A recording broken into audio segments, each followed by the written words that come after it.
Galera, como vocês estão? Rodrigo Arasaki e Rafael Bruno Botaro aqui na área mais uma vez com o episódio do Insurecast, hoje com um amigo muito especial. Faz tempo que a gente não se via, a gente se conheceu na jornada aí, né? Na empresa que a gente trabalhou. Severin Hagelbach, sei lá como que fala. Fala isso.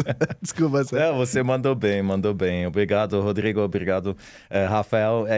O nome é Severin Hagelbach, é muito difícil falar. Até na Suíça, muita gente acaba não podendo falar direitinho. Bom, é uma grande honra, um grande prazer estar aqui com vocês. Acompanhei também essa iniciativa desde o início, né, que vocês começaram aí, que também já fizeram entrevista, o bate-papo com vários amigos, e é muito interessante. Acho que é uma iniciativa muito bacana para levar esse, né, mundo de seguros, que tem tantas facetas diferentes, tantas vias, assim, tantas coisas diferentes, realmente interessante para além, né, da nossa pequena indústria, onde todo mundo se conhece. Isso aí. Bom, parabéns e muito feliz de estar aqui. Obrigado. Valeu mesmo, Severin. Obrigado mesmo. Vamos aos nossos patrocinadores? Isso aí. Integrar informações e processos de risco, controle de jornada de motorista e logística em transporte é com a Tráfego Sistemas. Somos uma fábrica de soluções em softwares. Nossos produtos ajudam empresas a gerenciar e integrarem processos e tecnologias para monitoramento e localização de objetos rastreáveis, cargas ou veículos. Tudo isso de forma automatizada e de maneira segura, rápida e eficiente, com garantias e resultados operacionais efetivos. Tráfego Sistemas. Garantimos processos, maximizamos resultados. Valeu, Tráfegos. A Booni é a empresa líder em tecnologias para gerenciamento de risco no transporte rodoviário de cargas. Com soluções inteligentes e completas, a Booni transforma as operações logísticas, tornando-as mais seguras, tecnológicas, ágeis e eficientes. Conte com o Booni Check, o serviço de cadastro e consulta de motoristas e veículos. Check ID, sistema de reconhecimento facial. Booni Sat, monitoramento de veículos 24 horas. Booni Tech, equipamentos de rastreamento e iscas de cargas. BeSafe, a solução prática para a prevenção de acidentes. E o Booni Log, solução para gerenciamento da frota e entregas mais eficientes. São 27 anos de experiência no mercado, mitigando riscos e protegendo as vidas nas estradas por meio da tecnologia. Booni, tecnologia que aproxima. Valeu, Booni. Siga o Booni nas redes. Se você é do ramo de seguro de transporte, certamente já ouviu falar da Moraes Veleda. Temos o prazer de tê-la como nosso patrocinador. Hoje, a MV é líder de mercado no gerenciamento de risco e prevenção de perdas, sempre utilizando as melhores tecnologias sem deixar de lado a humanização no atendimento e execução de suas atividades. A Moraes Veleda possui uma software house pronta para desenvolver aplicativos personalizados para você ganhar tempo, reduzir custos e potencializar resultados. A Moraes Veleda vai muito além das soluções habituais, utilizando sua experiência de 23 anos para estar à frente das suas necessidades. Lá eles consideram que missão dada é missão cumprida. Valeu, Veleda. Muito obrigado. É isso aí. Severin, antes de mais nada, desculpe pelo make-off, vocês vão saber depois o que aconteceu. Nossa senhora, 3 horas aqui para iniciar o vídeo, cara. É que rever amigos de fato é bem legal. Traz as lembranças também, né? É isso aí. Passado. Isso é legal, cara. Ah, pera aí, antes de mais nada, os recados, né? Sim, exato. Começando aqui pelo nossa parceria aqui com o pessoal da Roncarate. Seguros de risco de engenharia no Brasil, de Walter Polido. Mais um livro aí do pessoal lá da Roncarate. Procura eles lá e vamos que vamos. E galera, antes de tudo, muito obrigado aí pelos mais de 1000 inscritos aí, diversas curtidas pelo canal, pô, de coração. Não deixe de se inscrever no canal, deixar aquele like, clicar no sininho. Tamo junto, é isso aí. Spotify, Deezer e o canal de cortes. Sigam a gente lá. Pô, Severin, obrigado aí de não ter estado no nosso convite. Pô, brother aí de longa data, prazer em revê-lo. Conte mais aí na sua história um pouco pra gente. A gente sabe que você é um suíço brasileiro aí, brasileiro suíço aqui. O que o suíço veio fazer no Brasil, Severin? Tá bom. É uma boa pergunta, que tem, acho que muitas respostas. A resposta mais fácil, mais rápida é que eu casei já há muito tempo atrás com uma brasileira, que é de São Paulo, e a gente morou na Suíça juntos, acho que uns 6 anos. E vocês conheceram lá? Nos conhecemos na Austrália. Ah. E aí, bom, vai e vem aquela coisa, né? Na época nem tinha smartphone, internet não era tão fácil também. Eu lembro que a gente ainda se conversava pelo orelhão, né? Tinha que comprar aquelas cartinhas aí para raspar, para ter crédito, para ligar internacionalmente. Enfim, e aí, bom, obviamente, uma hora a gente se juntou e ficamos na Suíça, mas sempre bateu para ela aquela saudade, né? Que muitos brasileiros têm. E para mim, muito jovem também, sempre também quis conhecer melhor o Brasil. A gente sempre vinha de férias, sempre curtia pra caramba. País muito grande, muito lindo, as pessoas maravilhosas, né? Aquela alegria, aquele saber viver do brasileiro sempre me atraiu muito. E o carinho, né, das pessoas. E decidimos vir um belo momento e aí acabei vindo para o Brasil em 2013. Foi logo depois quando a gente se conheceu também, que eu ingressei na... Você tinha acabado de voltar pro Brasil? Eu tinha acabado de vir e 3 meses depois eu entrei na Swiss Re, na realidade. Caí também, como vários do mundo de seguros, de paraquedas. No mundo de seguros, não era a minha área antes na Suíça. Caraca, eu jurava que era, Severino. Olha que bacana. Olha que engraçado. Você nunca tinha trabalhado com seguros até vir pro Brasil? Eu comecei minha trajetória no mercado de seguros aqui no Brasil. Caraca, que da hora. Então, eu sou engenheiro ambiental de formação, né? E aí trabalhei na Suíça numa consultoria de energia, na realidade enfocado no mercado de energias renováveis na Europa. Mas era consultoria não focado em riscos, senão uma consultoria de gerenciamento, de liderança, estratégia, né? Dando... ajudar os clientes a melhorar o negócio em todos os aspectos.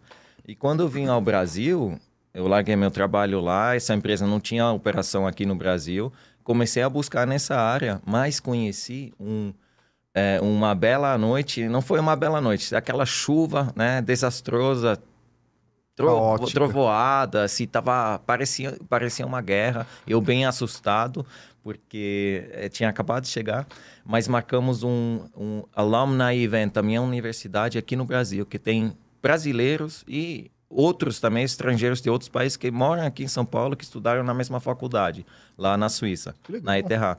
E fui nesse evento para conhecer o pessoal, conectar, e tinha o Rolf Steiner, não sei se vocês lembram dele, que era da Resseguros, na parte de vida.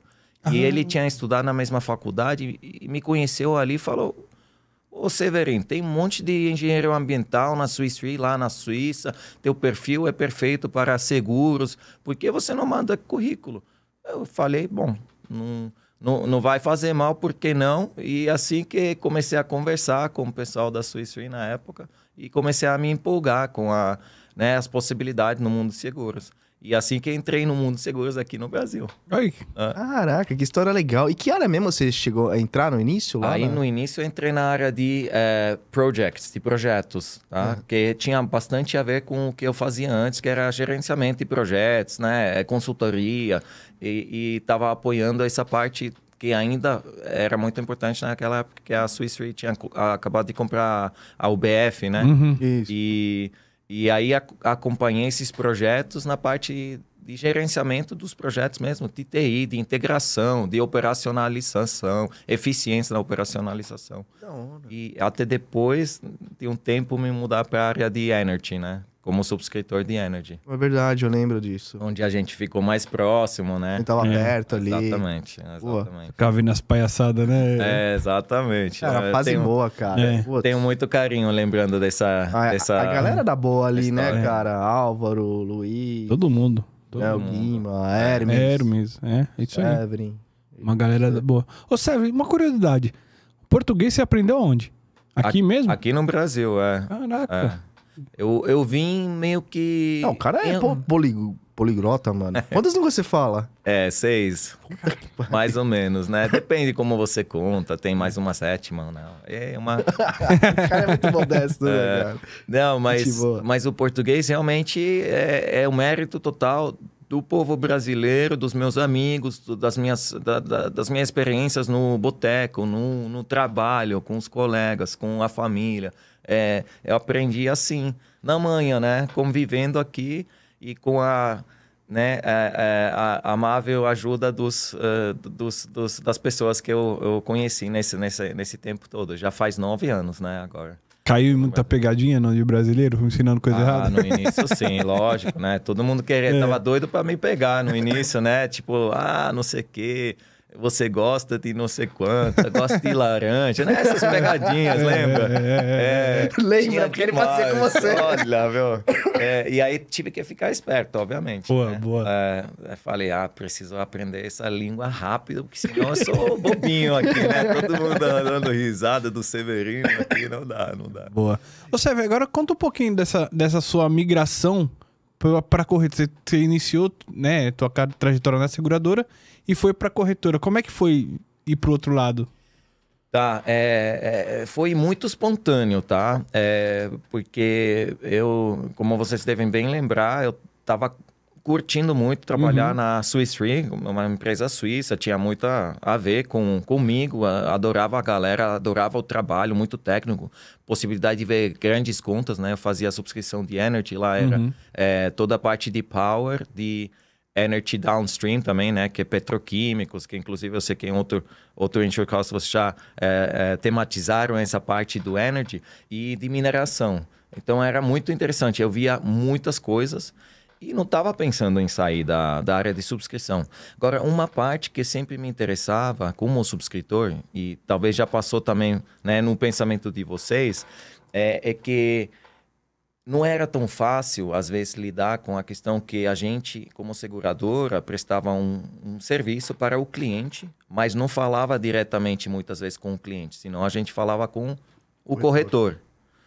E não era tão fácil entender todas, realmente, as questões que o risk manager de uma empresa realmente se faz, as perguntas que ele tem, o risco que ele realmente precisa, porque já veio meio mastigado pelo corretor. E eu sempre tive aquela, assim, consideração de um dia querer mudar para o lado de corretor para conhecer esse lado também, para entender melhor o nosso mercado, como funciona, como o corretor capta os clientes, entende o risco para já vir para a seguradora, para adaptar os produtos que o mercado de seguro tem e oferecer, assim, né, uma intermediação. E aí veio muito de repente, veio uma ligação, eu estava aqui fazendo o meu trabalho na Suíça e o pessoal da Willis me ligou, o Leonardo Chaves, com uma oportunidade aí para entrar na Willis, numa área que chama Lenders Insurance Advisory Service.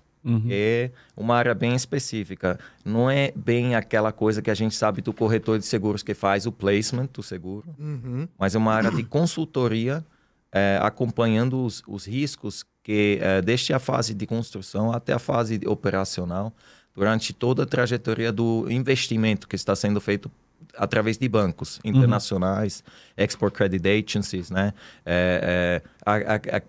ECA, que já também foi tematizado aqui, enfim. E foi uma oportunidade que me interessou muito, porque é uma oportunidade que muita gente do nosso seguro nem sabe, do nosso ambiente nem sabe que existe. É verdade. É uma área super especializada, que inclusive aqui no Brasil só tem, eu acho que hoje, umas 3, 4 pessoas que fazem isso diariamente, que são enfocados e especialistas nesse tipo de serviço. E, bom, decidi mudar, né? Tentar a sorte e ir para frente. E deu muito certo. Fiquei 4 anos na Willis, fazendo essa Insurance Advisory Due Diligence. E depois de um tempo me mudei aqui para Howden, onde eu estou agora, para liderar uma área de serviço de consultoria também, mais enfocado para energia renovável. Então voltei um pouquinho mais para o lado de energia, e sempre foi minha paixão, né? Desde já de Suíça era uma coisa que também é muito ligado aos meus estudos, que me interessava muito entender os riscos e ajudar os clientes que investem em energias renováveis. Nessa parte de energia renovável onde você está hoje, ela é focada somente tipo, em property, engenharia, ou em tudo, uma cadeia, ou não é específico de um ramo, sim? Sim, não é específico de um ramo, tá? Assim, via regra geral, eu acho que uma coisa... Isso depende um pouquinho da corretora, obviamente, cada uma tem sua maneira de trabalhar as linhas de negócio, mas acho que a Howden é uma corretora ainda um pouquinho menor. Aqui no Brasil, no mundo também, está crescendo muito, mas ainda tem, assim, aquela questão que o que você vê de oportunidade, abraça e vai para frente. Então, via de regra, na nossa empresa, a gente tem bastante liberdade para trabalhar várias linhas de risco, para inventar, junto com as seguradoras, novos produtos que a gente vê que poderiam mitigar algumas lacunas que tem, né, no risk management dos clientes e onde não tem seguros, etc. Então, na realidade, assim, a gente trabalha em energias renováveis, todas as linhas de seguros materiais. Materiais, estamos pensando em grandes riscos, né? Uhum. Então, construção, RE, né? De transporte também, Marine Cargo, que é importante, RC de obras, e aí tem terrorismo, às vezes tem responsabilidade ambiental, né? Depende muito de cada projeto, obviamente, que tipo de seguro que a gente trabalha. E depois, na área operacional, tem os riscos de property, RO, de novo RC, e toda a parte também de lucros cessantes, né? Além de alguns seguros, dependendo, muito específicos, que podem ser seguros paramétricos, que a gente pode depois explicar, seguros novos, produtos estruturados, que são feitos de uma maneira customizada para aquele projeto, porque tem alguma necessidade específica. Mas é uma gama assim, muito grande de possibilidade de conhecimento. Isso é uma coisa que me atraiu muito também, porque querendo ou não, na minha experiência de subscritor, eu via só RO. Era focado em RO. Agora eu vejo todo tipo de seguro. Eu tenho que entender. E para poder entender, tem que estudar muito, né? E eu preciso explicar para os meus clientes e poder apoiar eles. Então, tem sido uma experiência muito interessante essa parte toda. Pô, que legal. E Severin, quem contrata esse tipo de serviço, dessa assessoria? É o cliente direto, a corretora vende esse pacote? Como... Ou assim, é uma coisa... sei lá, os financiadores, a gente tá falando até, né? Uhum. Então, vamos começar de um exemplo. Tá. Eu acho que é a maneira mais fácil de entender, e depois a gente pode entrar em mais detalhe, ver as facetas disso. Uhum. Mas, antes de tudo, eu gostaria de falar né, o que é importante nessa parte de consultoria. Na realidade, eu acho que é uma questão importante entender o papel do corretor de seguros. Uhum. Hoje, não mais simplesmente como um corretor de placement, né, que está ali para a intermediação da venda de seguros. Junta a seguradora com o cliente e vende o seguro. E fecha e pronto. Não, ele tem hoje um papel muito mais importante, na realidade, acompanhar o cliente em todos os tipos de pensamento sobre risco que ele tem no seu negócio, nos seus projetos. Então, inclusive nos projetos de energias renováveis, quando a gente trabalha, inclusive o placement, a gente muitas vezes começa 2, 3 anos antes de o projeto começar a construir com assessoria de risco, porque a gente tem que ajudar o cliente a escolher a tecnologia certa, né? Uma tecnologia que às vezes não pode ser prototípica, ou que não tem aceitação num certo mercado onde ele quer investir.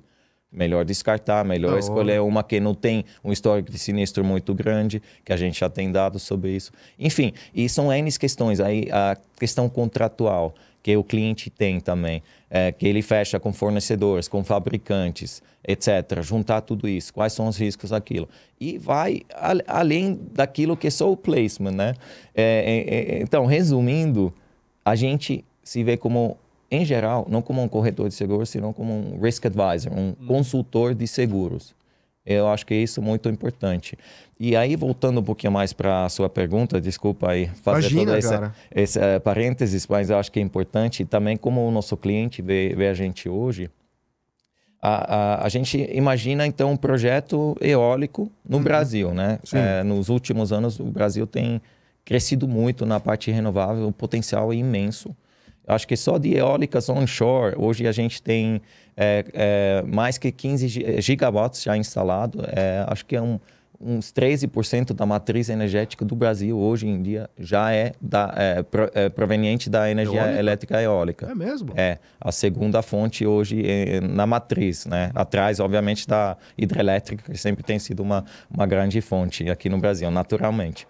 E então, vamos lá. Tem uma empresa nova que quer uma empresa que quer investir numa planta eólica no Nordeste, onde o vento é muito bom. E ela vai precisar de 100 milhões de dólares para garantir esse projeto. Normalmente, como funciona? A empresa que está desenvolvendo esse projeto investe uns 20 a 30% de equity numa empresa que vai ser constituído com fim específico para construir e operar esse parque eólico. E procura o resto, os 70% ou 80% do financiamento que ela precisa no mercado financeiro. Muitas vezes com bancos de desenvolvimento, pode ser brasileiros ou internacionais, né, o BNDES, o BID, etc. Ou com bancos também comerciais, internacionais grandes ou nacionais também, que investem nesse tipo de tecnologia. Isso é uma maneira muito comum de hoje em dia se financiar qualquer tipo de projeto de energia renovável. Então, não só de eólicas, energia solar, hidrogênio, hidrelétricas também, outros tipos de infraestrutura também. Isso chama no mercado internacional Project Finance. Aqui em português seria, acho que é financiamento de projeto. E aí entra o consultor de seguros, porque o projeto não vai ter alguma... ter uma segurança. Exatamente. Precisa ter uma segurança, porque a empresa que vai construir esse projeto, que recebe o dinheiro do banco, é uma empresa SPE, né? Sociedade... como que era a palavra? Propósito específico. Exatamente. Muito obrigado, Botar. Que não tem nenhuma garantia para dar para o banco. Então, como se justificaria o banco desembolsar 80 milhões, nesse caso, para uma empresa que não tem histórico e não tem nenhum bem? É estranho, né? Tipo, sei lá, vou jogar isso aí para uma empresa que acabou de ser aberta e... É só para aquilo, né? É diferente de corporate finance, de financiamento corporativo, que... Por exemplo, um imóvel que a gente pode financiar, o banco toma o imóvel que financia como garantia. Então, se o devedor não paga mais, ele toma o imóvel e tem a garantia aí que ele vai rever o dinheiro. Agora, no caso de Project Finance, não é assim. Então, obviamente, o seguro, né, garantir essa obra, que nada grande aconteça com isso, tem uma importância muito grande para o banco que investe para o projeto, porque só assim, tendo uma construção boa, funcional, eficiente e depois uma operação também sem riscos, né? Sem riscos, com poucos riscos ou com os riscos que existem mitigados, que o banco vai ter certeza que vai receber o dinheiro de volta, né? E aí o banco normalmente, né, requer um assessor independente de seguros para cada projeto que eles financiam. Isso chama due diligence. Eles requerem, na realidade, um assessor de seguros, um assessor técnico, um assessor de mercado, um assessor de finanças, de business model. Eles têm o legal advice, né, o jurídico também. Então, eles fazem um due diligence de todos os aspectos do projeto. Caraca. Para não correr risco, né? Exatamente. Para minimar o risco. Minimizar o risco. Risco todo mundo corre, né? A gente sabe que trabalhamos com seguros que sempre existe um risco e, na realidade, a ideia é entender como você pode mitigar esse risco e se o seguro é a melhor forma de transferir o risco, né? E, às vezes, acaba não sendo porque pode ser muito caro e a empresa decide em reter uma parte, né? Mas... Justamente, o cliente que, na realidade, faz a pressão para existir esse tipo de serviço de consultoria é o banco que investe. Mas quem contrata é o projeto. Tá? Quem paga o FII para o consultor, para o nosso trabalho, né, é o projeto. Mas o trabalho é feito de uma maneira, de um olhar independente, defendendo os interesses do banco, neste caso. Isso chama Lenders Insurance Due Diligence. Então, é o due diligence para o interesse do banco, para o projeto. O que isso faz?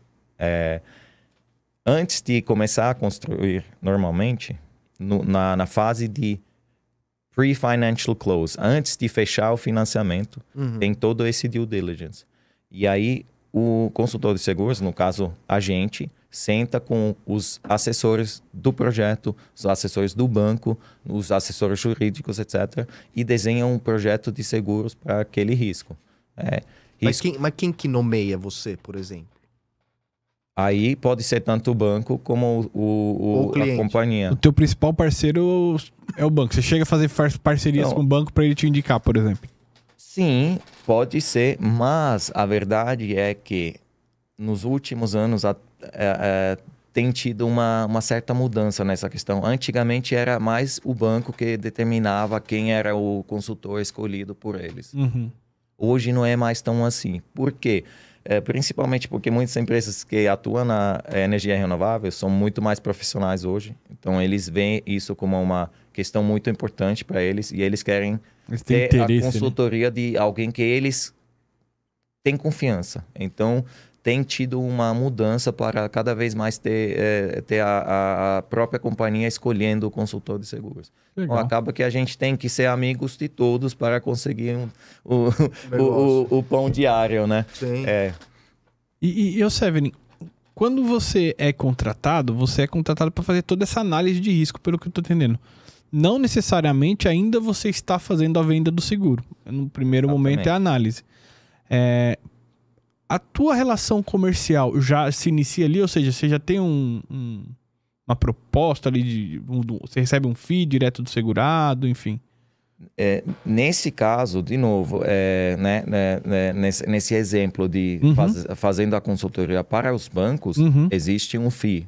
Esse é negociado, existe um FII que, enfim, cada projeto é um projeto, mas a gente determina o alcance de serviço para esse projeto. O que a gente tem que revisar, o que precisa fazer. Cada projeto é um pouquinho diferente, porque cada projeto é único, né? E com base nisso, a gente estima um FII, que normalmente é dividido. Aí, uma parte a gente recebe no início, uma parte no final, quando o projeto realmente recebe o financiamento. Legal. E aí, vocês definiram lá, ó, na nossa avaliação aqui, precisa contratar esse seguro, aqui eu acho que dá para você assumir, aqui, enfim. Vocês fizeram um risk mapping ali, não sei como se chama. Exatamente, risk allocation, risk matrix, risk mapping, tem várias palavras, cada um usa a que ele mais gosta, mas realmente a ideia é entender o risco e as exposições do projeto e sugerir o programa adequado para mitigar esses riscos. Via de regras, isso tanto no Brasil como em qualquer outro país, né, que a gente atua, são os mesmos seguros. Que na parte de construção, o Marine Cargo, que o projeto tem que contratar, porque, por exemplo, as turbinas vêm da Dinamarca, ou vêm de algum outro país, ou mesmo de outro local dentro do Brasil. Sim. Tem que ter aí vocês são os especialistas. Tem que mitigar os riscos de transporte. E o Delay in Startup, o DSU, também é junto com isso. Aí tem a parte de construção, tem a parte de IRC, Responsabilidade Civil de Obras, e dependendo do banco, dos requerimentos do banco internos, muitas vezes pode ter um seguro adicional nessa fase de construção. Por exemplo, um seguro de terrorismo. No Brasil não é tão necessário, porque não tem um histórico muito grande, mas às vezes o banco pode exigir um seguro diferente. Pode ser um seguro de responsabilidade ambiental também. No caso de eólico, não é muito o caso, mas existem projetos onde isso, de repente, é importante. Ou algum seguro paramétrico também. E você hoje opera só empresas no Brasil, em projetos no Brasil, ou em outros lugares também? Não, Latina? Como que... Na realidade, hoje eu sou responsável por essa área globalmente, como apoio ao nosso time de placement, que a gente tem um time da Howden em Londres de 15 pessoas que fazem placement de seguros de energias renováveis para todo tipo de cliente, retail e wholesale, portfólios grandes, a gente tem open cover de empresas que tem milhas de ativos, e a gente também trabalha com startups, né? E com empresas que estão começando nesse mundo, ou querendo investir nesse mundo e já tem outra atuação com a gente. E essa área que eu faço funciona como uma área de apoio para todo o meu time em Londres, em Dinamarca, e a gente tem uns hubs também. Onde vem os projetos? Por exemplo, eu trabalhei recentemente numa eólica offshore no Japão, a primeira grande no Japão, que agora teve o financial close. Nesse caso, a gente foi corretor de placement, mas tem uma parte de advisory, de assessoria, que também é necessitada. E aí eu apoiei esse projeto, que é uma forma um pouquinho diferente que é aquela que a gente tematizou agora com os bancos. Então, na realidade, tem muitas áreas diferentes onde a gente pode entrar com expertise de entender o risco, todo o processo de financiamento, né, de desenvolvimento e de financiamento, para adequar o risco aí à situação do mercado de seguros também. Legal. Então, UK, Itália, Espanha, Polônia, Filipinas, Chile, Colômbia, México, Estados Unidos, a gente tem projetos em todos os países, porque energia renovável eu diria, um dos itens que está mais no topo da agenda de muitos países, né? É isso que eu ia te perguntar. Tem hoje... investimento, que não falta investimento. Então, isso é bom da área que ela está crescendo. No Brasil vai crescer também muito. Inclusive, como um pequeno teaser, eu estou contratando uma pessoa agora, estou procurando uma pessoa, um consultor pleno, para me ajudar, para também desenvolver mais o Brasil e me ajudar em todas as atividades globalmente. Porque tem muito trabalho e, querendo ou não, é um trabalho que requer bastante tempo, porque a gente tem que revisar bem o projeto, os contratos, né? Discutir com todas as partes envolvidas para chegar a uma solução que funcione para todos. Não é uma coisa rápida, ela demora para você desenvolver, deve ser diversas reuniões, calls, sim, para alinhar, exatamente. né? Qual que é o background que você procura pra pessoa pra fazer Até isso? para falar aí pra galera. Legal. Essa Você vai falar 8 línguas. Não, 8 não. Aí seria uma a mais que eu, aí não dá. Aí não funciona. Brincadeiras à parte, obviamente o inglês é uma condição sine qua non. O inglês tem que ser bom, fluente, tanto no oral como no escrito. Fluente, eu não digo tem que ser o inglês de língua maternal, mas tem que ser um inglês que pode desenvolver um relatório escrito de 20, 30 páginas sobre riscos com termos específicos do mundo segurança e ter calls com bancos internacionais, com advogados internacionais, com clientes internacionais. Hoje, eu diria, meu dia a dia é 80% em inglês, porque eu trabalho diretamente com Londres, com outros times da Howden, né, onde a gente tem territórios.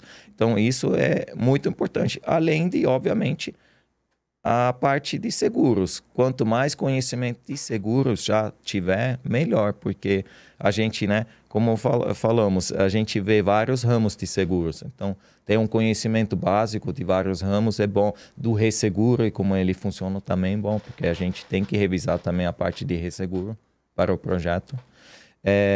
E um viés assim, tanto comercial como técnico.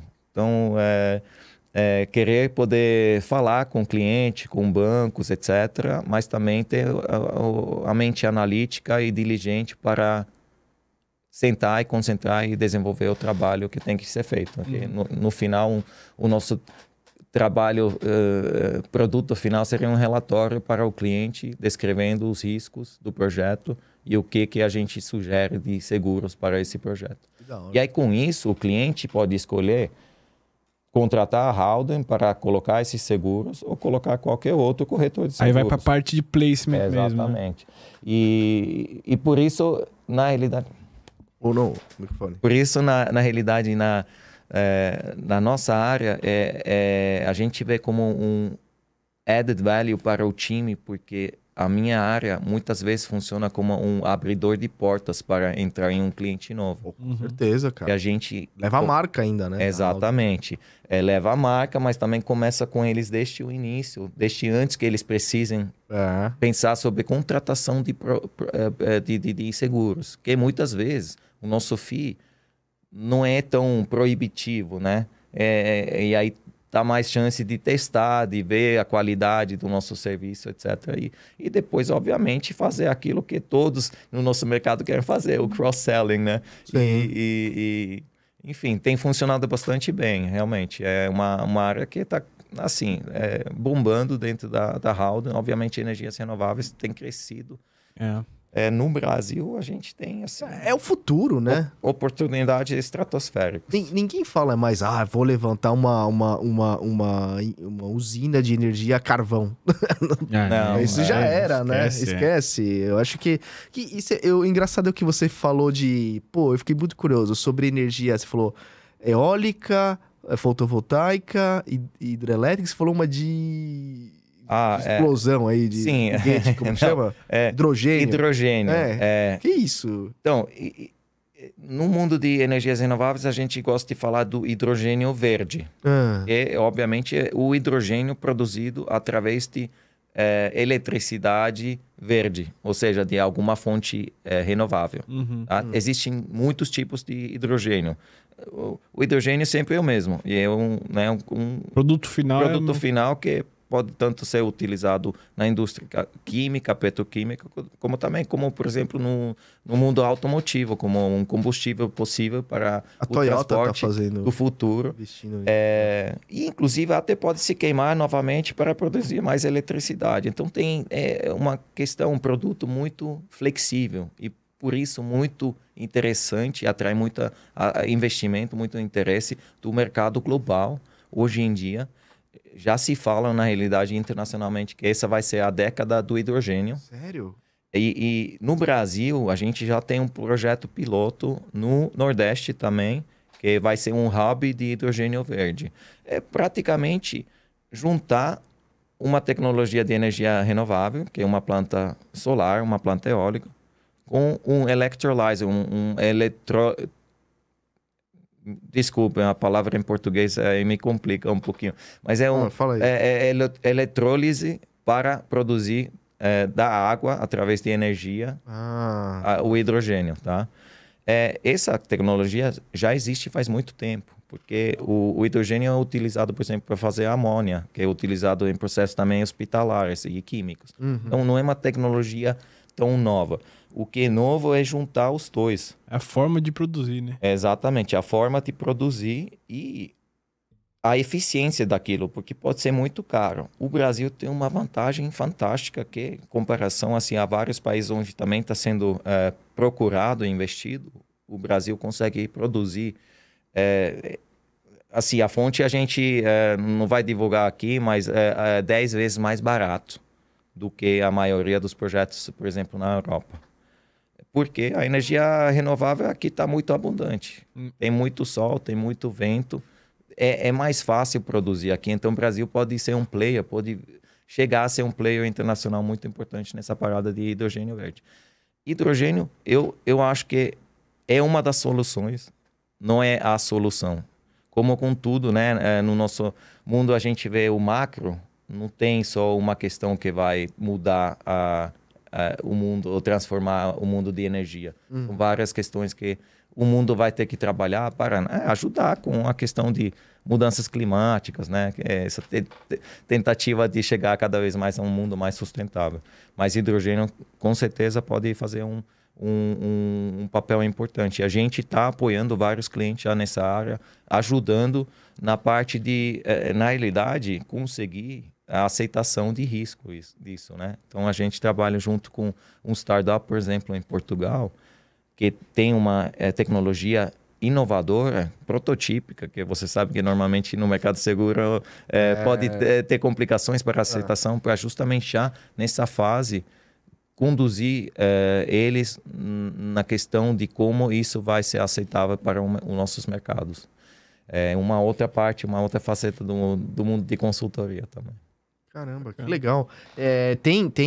Realmente a gente ouve, assim, algumas empresas investindo nisso, principalmente porque parece que, eu tava vendo até uma matéria lá sobre a Toyota lá investindo lá num carro que é a hidrogênio. Uhum. E aí o que ele libera no ar é água. Sim. Né, cara? No ar não, sei lá. Sim, no atmosfera. O negócio. O Severin, até dentro desse negócio que você falou, e o Brasil, eu acho que até a América do Sul, o Chile tem investido muito nessa questão. A gente agora, em épocas de política, sempre ouve muito essa questão, o Brasil tem um potencial de ser carbono neutro ou até negativo para poder exportar crédito de carbono. Você vê isso no dia a dia, essa preocupação, esse pensamento aí dos seus clientes de vender isso? Como é que você acha? Sim, é uma boa pergunta, Potaro, porque é obviamente uma coisa muito ligada ao setor, tá? É uma coisa diferente, porque aí a gente está entrando num mundo não de produção de energia limpa, mas sim de na realidade, de certificados voluntários de redução de CO2, de carbono, né? De reduções de emissões. Que, obviamente, muitos dos nossos projetos de energias renováveis têm esse potencial. Eles reduzem a emissão do gás de efeito estufa e, portanto, eles têm uma possibilidade de gerar créditos para o mercado de carbono. Esse é um mercado que hoje acho que é estimado em torno de 2 ou 3 bilhões na Europa, mais que estimado a crescer para mais que 50 bilhões. Nossa. Só não se sabe exatamente quando isso vai acontecer, porque isso poderia ter acontecido faz 10 anos atrás, mas eu acho que a gente está mais próximo cada vez a isso.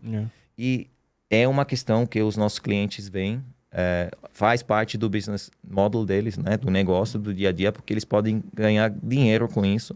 E gera novas preocupações de riscos também. Porque quando você, por exemplo, tem que comprar certificados de redução de CO2, o que te garante que realmente aquele projeto, aquele certificado é válido?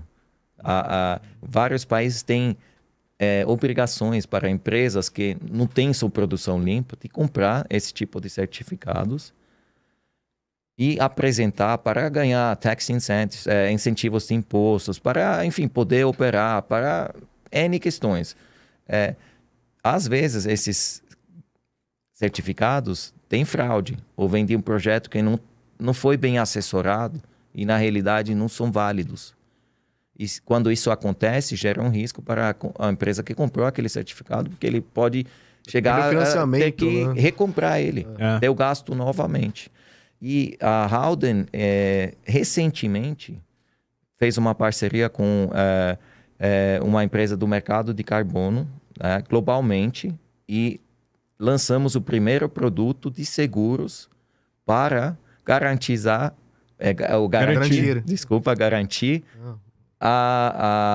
aquele certificado. Se ele vier a ser fraudado ou invalidado pelo governo, entra um seguro e paga essa parte que o cliente teria que reembolsar ou desembolsar novamente para comprá-lo. Então, é uma área que vai crescer também, que é interligado, na realidade, uma questão bastante promissora e, de novo, onde o Brasil tem bastante potencial. É abundância, é isso que eu fico pensando. Pô, se as empresas pensar, muitas vezes pode viabilizar até um projeto, né? Sim. O que você exportar de crédito de carbono, você vai viabilizar...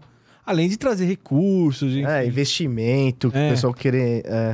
E deixa eu perguntar, Severin, eu não sei se você vai perguntar uma coisa. Vai. Não, como você trabalha globalmente, assim, mas você vê quem tá mais engajado nessa questão, assim, de ambiental mesmo, de energia limpa, assim? Quem você diz em termos de país? A Europa, obviamente. Acaba, eu diria que tem que ser nomeado Europa como a União Europeia como uma entidade, digamos, que tem muitos incentivos para energias renováveis. E realmente um tema, quando você viaja para a Europa, fui para lá agora recentemente, de novo, vou para Londres todo ano, né? E aí fui para a Itália também, onde temos bastante projetos. Falo com a Espanha também quase que diariamente hoje. E essa questão, né, da sensibilidade perante o meio ambiente, da vontade de reduzir os efeitos do ser humano para, né, a mudança climática, etc., é onipresente. Todo mundo está preocupado. Galera lá anda muito mais de bike, né? Compra aqueles carros híbridos mesmo, ou aqueles carros movidos a bateria. E vai comprar hidrogênio também, imagino. Então, via de regra geral, todo mundo está muito preocupado com esse tema. E os nossos clientes, obviamente, junto, né? E Brasil está tendo muita obra assim ou não? Agora, recentemente? Ou deu uma... Não, investimentos, assim. A pandemia acelerou ou brecou? A pandemia, eu diria que, de forma geral, não brecou um pouquinho. Não parou, mas brecou um pouquinho o ritmo acelerado que a gente estava vendo. Não só no Brasil, mas via de regra geral. Porque alguns projetos atrasaram, porque o pessoal não estava presente. Aí tem sempre, cada país, cada projeto tem seus próprios problemas. Um projeto tem problemas regulatórios, né? Às vezes são questões políticas que podem impedir um setor a crescer mais rápido, uma coisa que começou a causar problema no México, então parou um pouquinho, brecou um pouquinho o desenvolvimento de energias renováveis lá.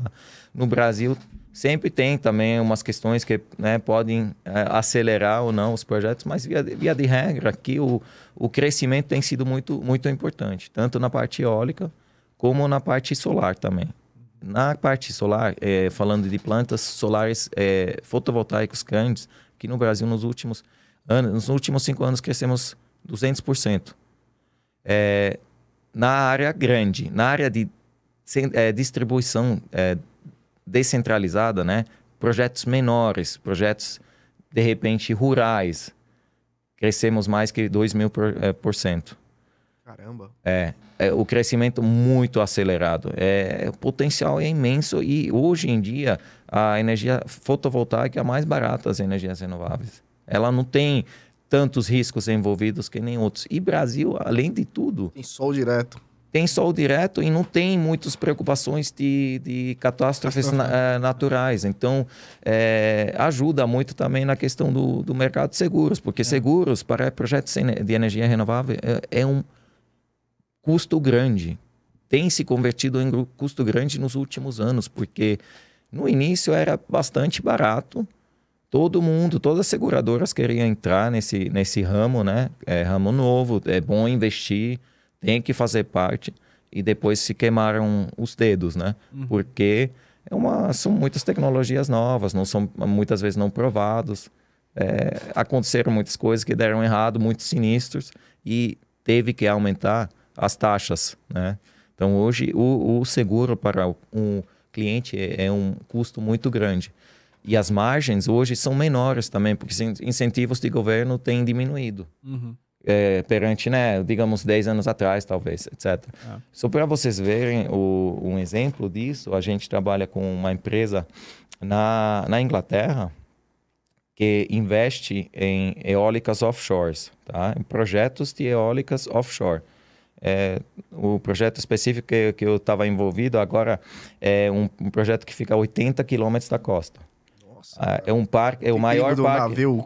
Sim, tem toda uma logística marinha, né, que é muito complexa. Esse caso é o maior parque eólico do mundo, offshore. 1,5 gigawatts quase. As turbinas têm o tamanho de 12 a 14 megawatts, né? São gigantes.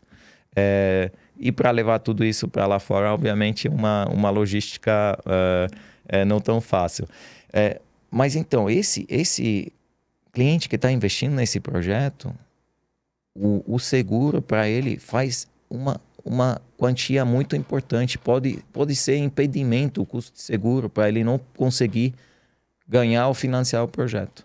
Então, precisa de uma due diligence muito bem feita para ele conseguir as melhores condições de seguro, mas também, né, adequar a retenção que ele talvez tenha que ter para não encarecer o seguro.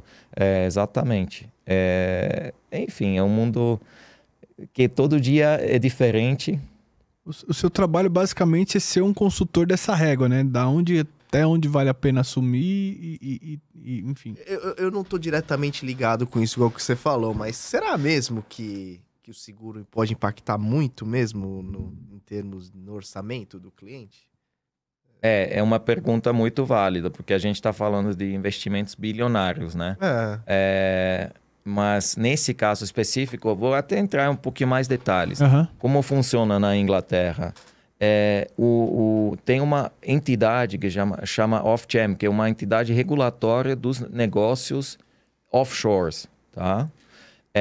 Eles fazem os projetos em leilões, tá? Então, tem uma empresa que ganha o leilão, vai lá e constrói o projeto.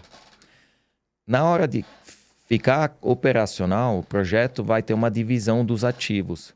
Porque para um projeto eólico funcionar, obviamente, a gente tem que instalar as turbinas eólicas, as torres, as plataformas, as turbinas eólicas no oceano. Tem que ter uma subestação também offshore e tem que ter a interconexão através de cabos que vão normalmente subterrâneos. Então, abaixo da água, abaixo da terra. Até a conexão com o sistema na terra. Essa parte de conexão tem dado muitos problemas. Porque é uma questão que os cabos simplesmente são muito expostos. Pode passar um barco com uma ancoragem que pode danificar, pode ter algum problema no cabo. E isso impacta muito na operação do parque. Bom, o que acontece? Na hora de comissionar a planta, tem outra empresa que entra e que tem que comprar a parte de conexão. Então, o parque eólico, a operação fica independente, a parte de conexão entre o parque eólico e o sistema integrado do Reino Unido fica na mão de um investidor. E esse investidor tem que fazer uma proposta competindo com outros, né, players desse mercado para garantir essa compra desse ativo. É como se fosse um leilão? Exatamente. É um processo de leilão. O que ele ganha? Ele ganha um contrato de concessão de 25 anos, onde ele tem um revenue que é fixo, né? Um ingresso que é fixo. Então, muito interessante. Mas ele tem que acertar o preço. Entendi. Então, o preço...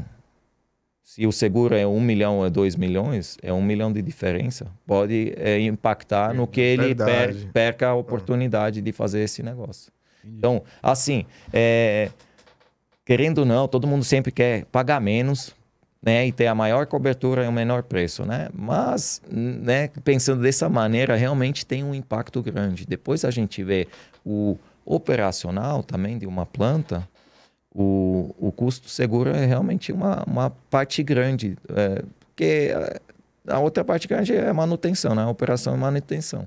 Mas o seguro entra aí como um item bastante pesado para o financeiro aí de um projeto de energia renovável, sim. Severino, me tira uma dúvida. O Brasil, apesar de ter essa abundância, digamos assim, em questões de sol e tal, sempre foi um país que sofreu muito com essa questão de energia, apagões e etc. Você vê que essa indústria da energia renovável, ela te provê outros meios de você garantir que a gente não sofra com isso? Ou seja, lá atrás se brincou com estocar vento, mas dá para se estocar energia de alguma forma para em algumas crises a gente passar por ela? É uma ótima pergunta novamente. Na realidade, um dos problemas da energia renovável é justamente que ela não é tão controlável que nenhuma energia mais tradicional, que seria carvão ou a gás, né? Que você pode ligar o botão ou não. Inclusive a hidrelétrica, se você tem água ali, num rio, você pode decidir de produzir energia ou não, dependendo das necessidades do sistema. Isso ajuda para a regulação do todo. A energia eólica, a energia solar, eles produzem quando tem sol, quando tem vento. E quando não tem, não produzem. E isso realmente coloca desafios para o sistema, porque é mais difícil controlar e às vezes tem uma demanda mais alta e não tem eletricidade, às vezes tem uma demanda menor e tem em abundância. E isso pode impactar, sim, pode ter impacto para o sistema. A solução do mundo de energia renovável, nesse momento, é trabalhar com baterias, o que em inglês chama Battery Energy Storage Systems, que em português seria algo como sistemas de armazenamento de energia através de baterias, tá? E muitos projetos novos que estão sendo comissionados agora, ou planejados agora, já contam com uma pequena planta adicional, que praticamente são baterias colocadas de uma forma controlada para ajudar a armazenar uma parte, estocar uma parte daquela energia que é produzida para poder ajudar na regulação do sistema, né? Quando tem uma falta de energia, poder colocar essa energia de volta no sistema para não ter apagões, por exemplo. Mas, assim, tem outras questões de risco, de novo, relacionado a isso. Porque, por exemplo, você que é inspetor de risco, né? Você sabe que baterias pegam fogo. E tem acontecido muito. Tem acontecido na Correia, tem acontecido agora recentemente na Austrália, num projeto da Tesla. Tem acontecido nos Estados Unidos. Então, e obviamente tem que ter seguro para isso, né? Então, o mercado de seguros tem também seus questionamentos com relação a isso, porque a princípio não é uma tecnologia nova, mas a forma de se usar as baterias é nova. Você coloca um monte de baterias num lugar fechado, tudo junto. Tem que proteger de tudo, né? Exato. Mas se der algum problema ali dentro, a probabilidade que queima tudo é muito grande. O que facilitou a aceitação de risco no mercado de seguros desse tipo de plantas é que muitas vezes o valor deles é menor do que a planta em si. Então vem meio embutido dentro do valor do projeto, o valor do ativo. Porque é tudo junto, não fica junto na planta, dentro da planta? Sim, fica junto, mas você tem que pensar, uma planta solar de 450 megawatts é muita terra que você precisa para colocar todos os módulos. Então, assim, a questão do lado é meio relativo, né? Mas sim, fica integrado ao mesmo projeto, de alguma forma que seja tecnicamente viável, né? Da parte de conexão.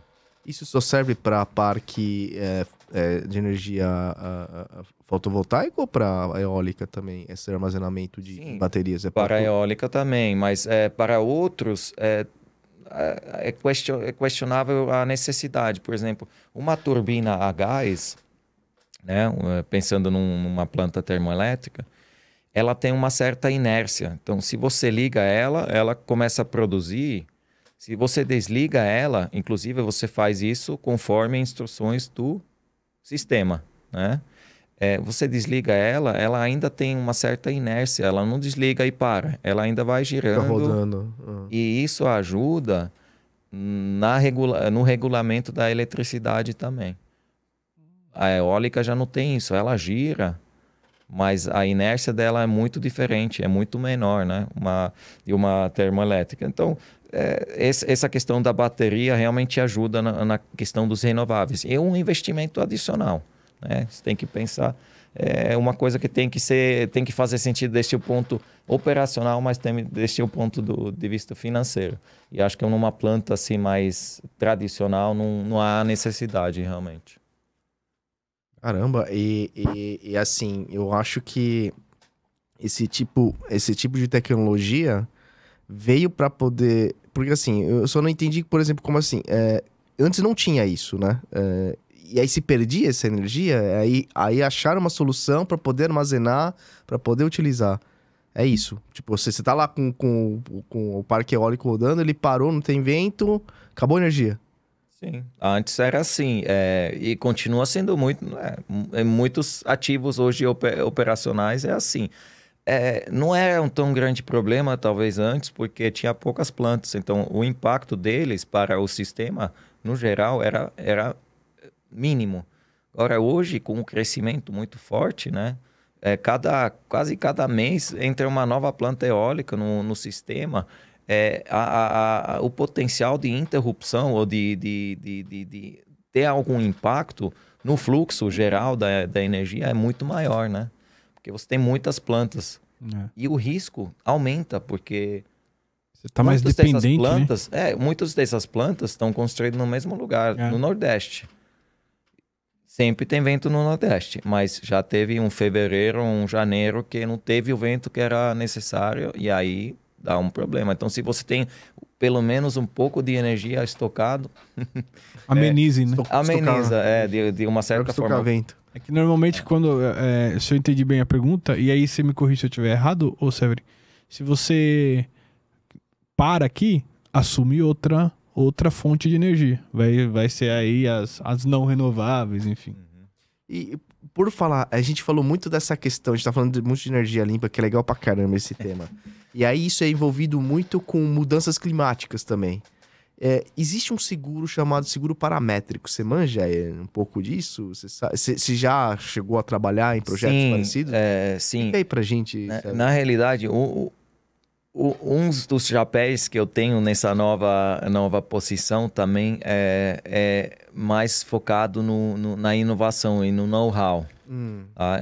Isso justamente porque a gente vê nos projetos que tem algumas lacunas, que hoje tem já algumas soluções no mercado, mas que os clientes ainda não procuram por alguma razão. Às vezes porque não conhecem, às vezes porque acha que não serve, mas pode servir, ou às vezes porque é muito caro também, ou simplesmente porque o banco não requer, então é melhor não comprar, porque vai encarecer o projeto. Mas a gente tem trabalhado com riscos paramétricos. Inclusive, eu estou falando com várias seguradoras para desenvolver produtos estruturados de riscos paramétricos para projetos específicos. Um problema, por exemplo, que existe com os clientes que a gente tem nos Estados Unidos, as plantas fotovoltaicas são expostos lá em Texas a granizo. E a gente, o mundo não sabia que era um risco tão grande, mas em Texas, aparentemente, tem uma área onde tem uma concentração muito grande de plantas de energia solar fotovoltaica que tem cada vez mais eventos extremos de granizo. Estamos falando assim de granizo desse tamanho, tá? Caramba. E, obviamente, quando esses granizos caem, estoura tudo que está no caminho. Inclusive, né, o setor automotivo sempre tem também sofrido muito com isso, porque cai nos carros e, enfim, aí o martelinho de ouro ficou feliz. Mas no caso de um módulo solar, você não repara, você tem que trocar. E não é tão robusto assim para aguentar esse tipo de coisa, né? E aí, um produto paramétrico pode ser muito interessante. A gente está discutindo isso com alguns clientes, porque qual é a diferença do produto paramétrico para um produto, digamos, no nosso caso, mais tradicional, que é o property, que é o risco operacional. O risco operacional, obviamente, tem que ser coberto na pólice aquilo que acontece. Mas tem que ter um gatilho de dano material, certo? Enfim, e esse dano material é determinado de alguma forma. E depois entra a questão de possibilidade do lucro cessante também, que na realidade a parte mais importante nos projetos de energia é o ingresso que se perde quando o projeto está parado. Muitas vezes é muito maior a parte do dano de lucro cessante do que a parte do dano material. Mas enfim, o que acontece? Passa um granizo sobre um projeto e danifica os módulos. Mas os módulos, dependendo de quão duramente eles foram atingidos, tem vários graus de danos.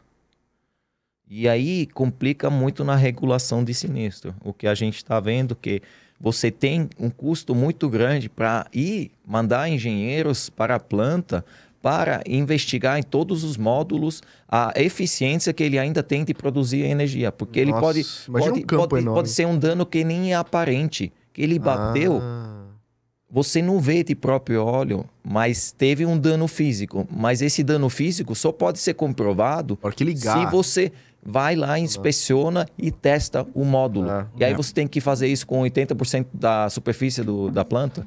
É inviável.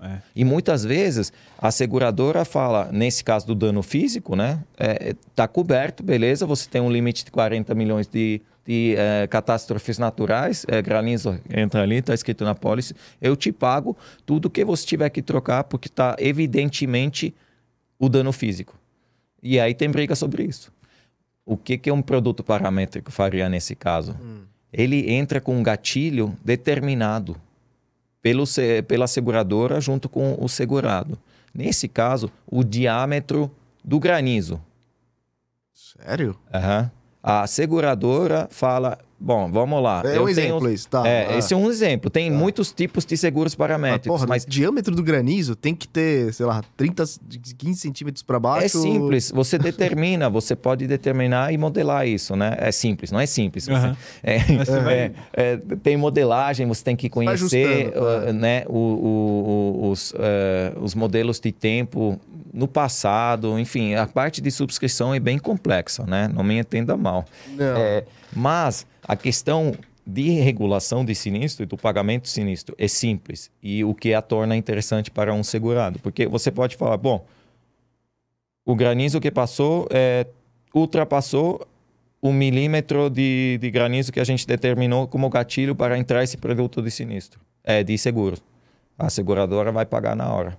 Mas vai pagar o quê? Cara, não Um faz percentual? Vai pagar tudo que tiver definido. o que tiver que trocar, exatamente. Ah, o que tiver que trocar. Aí não vai questionar se precisava ou não. Ah, Não vai questionar se teve dano físico ou não. Entendi. Não, mas peraí, Entendi. como que vai saber o tamanho do granizo? Aí é medição, né? Aí eles têm modelos disso. Não.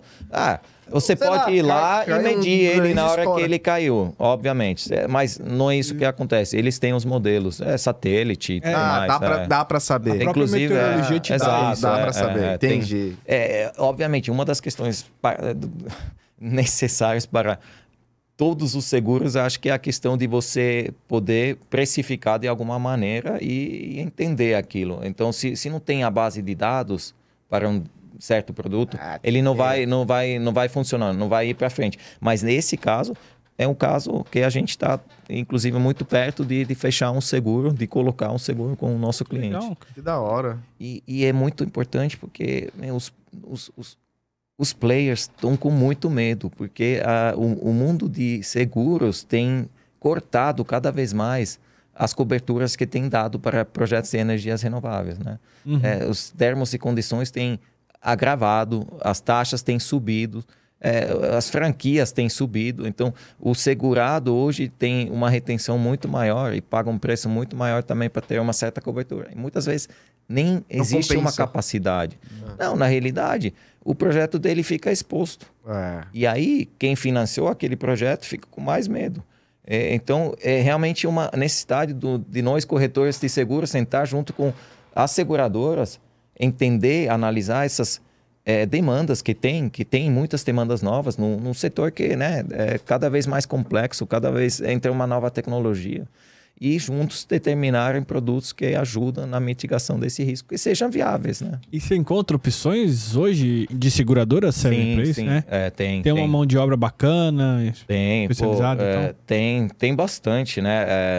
O nosso mercado nesse sentido tem se profissionalizado muito. Legal. Muitas das grandes seguradoras têm hoje times especializados em riscos paramétricos para energia solar.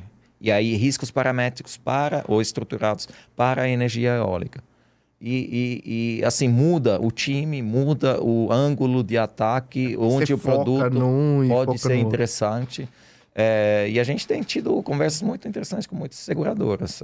As grandes, né? Obviamente, a nossa velha casa, a casa de hoje ainda do Rodrigo, é um dos grandes que a gente sempre conversa, que inclusive está, se não me engano, envolvido nesse projeto aí dos Estados Unidos. Mas tem também alguns players de nicho que estão especializados só em seguros desse tipo para a área de energias renováveis. Então, é uma parte bastante interessante também, que, digamos, corta um pouquinho o dia a dia, né, de fazer a consultoria, a revisão de contratos e toda a parte, né, de design de programa de seguros, também desenvolver produtos novos, né, junto com o mercado. Porra, da hora. Cara, show de bola. Puta, o Severin se tornou um cara... rapaz. admirável, cara. Severino. Severino, nosso Severino, cara. Exatamente. Severino, pô, obrigado, cara. Valeu mesmo. Obrigado por ter aceitado o nosso convite. Show de papo, cara. Não só... De um tema relevante, né? Isso que eu ia falar. Não só pelo seguro em si, mas é um tema que, tem que ser tratado, né, Severino? Sem dúvida. Eu acho que na nossa vida, né, daqui para frente, é um tema que não vai sair mais. Vai cada vez ter uma importância maior. E, assim, o mais interessante é que tem muitas oportunidades de investimento. Tanto no nosso mercado de seguros, como também, né, devia gerar nesse mercado. Então, obviamente, eu acho que está óbvia a paixão que eu tenho por essas tecnologias, trabalhar, né, a sorte que eu tenho também trabalhar nessa área de seguros, poder apoiar esses clientes, mas eu recomendo para todo mundo ver esse setor com carinho, acompanhar também, fica aqui à disposição para quem quiser me contatar, obviamente, e saber mais. Estou sempre à disposição e eu muito grato de verdade para essa oportunidade de rever vocês também. Foi muito especial e de bater esse papo aí. Muito legal. Parabéns, obrigado. O prazer foi nosso. E lembrando, galera, aquele recadinho de sempre. Tudo que falamos aqui e nada tem a ver com a empresa que a gente trabalha ou eventualmente trabalhou. é um projeto meu e do Rodrigo. Certo, Rodrigo? Isso aí, galera. De novo, não deixe de se inscrever no canal, deixar aquele like lá, joinha. Joinha é a mesma hoje coisa. fomos internacional, hein? Hoje fomos Nosso internacional. primeiro convidado internacional. Gringo. Boa, valeu, Severin. Muito obrigado aí. Valeu, galera de coração. Tamo junto. É isso aí. Até mais. Valeu, galera. Um abraço. Valeu. E iscas de cargas. BeSafe, a solução prática para a prevenção de acidentes. E o Bonilog, solução para gerenciamento da frota e entregas mais eficientes. São 20...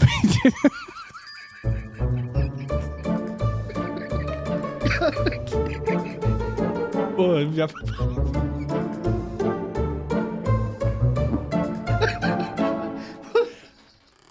Olha aí.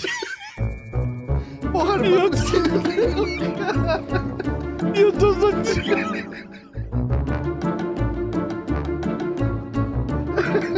Sério, dá pra você ter esse idiota.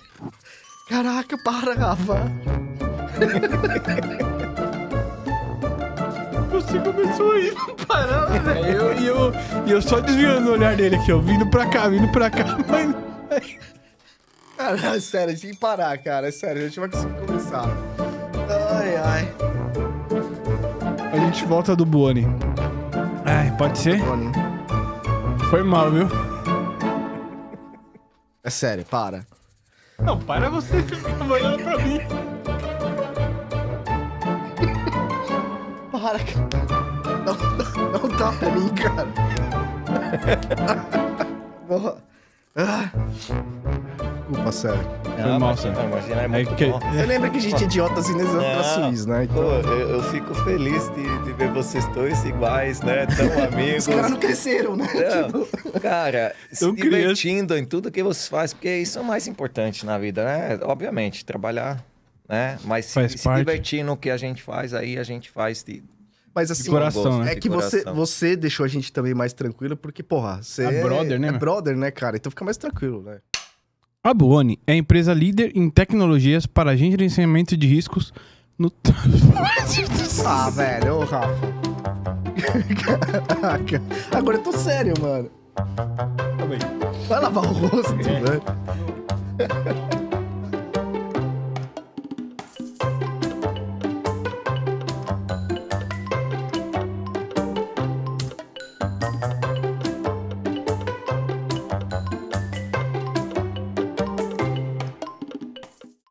A Buoni é a empresa líder em tecnologias para gerenciamento de riscos no transporte rodoviário de cargas. Com soluções inteligentes e completas, a Buoni transforma as operações logísticas... Ah, mano. Caralho, velho. Volta no making off esse negócio, cara. É, tipo novela da Globo, velho. Ah, porra, velho. Dá um déjà vu.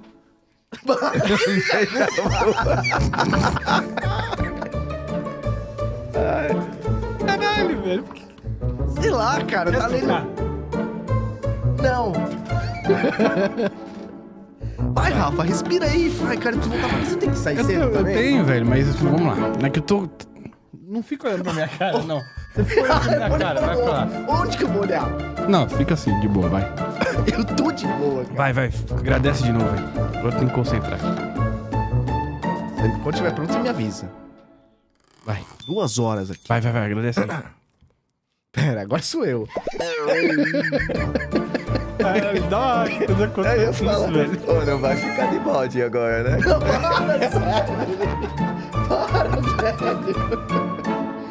Por que você foi lembrado dessa porra? É porque eu fui arrumar as coisas no escritório outro dia, eu vi a porra do post-it, não sabe escrever, cara. Que é bom que Esse é legendário, realmente. Foi mal, Sérgio. Desculpa mesmo. Isso nunca seco. aconteceu, velho. Ah. Geralmente ele que erra nos patrocina. É, hoje é você, que hoje você tá batendo recorde, cara. Eu errei por todos. É. Vai. Você tá muito vermelho, cara. Valeu, Veleda. Muito obrigado. É isso aí. Severin, antes de mais nada, desculpe pelo make-off. Vocês vão saber depois o que aconteceu. Nossa senhora, 3 horas aqui pra iniciar o vídeo, cara. É que rever amigos de fato é bem legal. Traz as muda. lembranças também, né? É isso aí. do passado. Isso é legal, cara.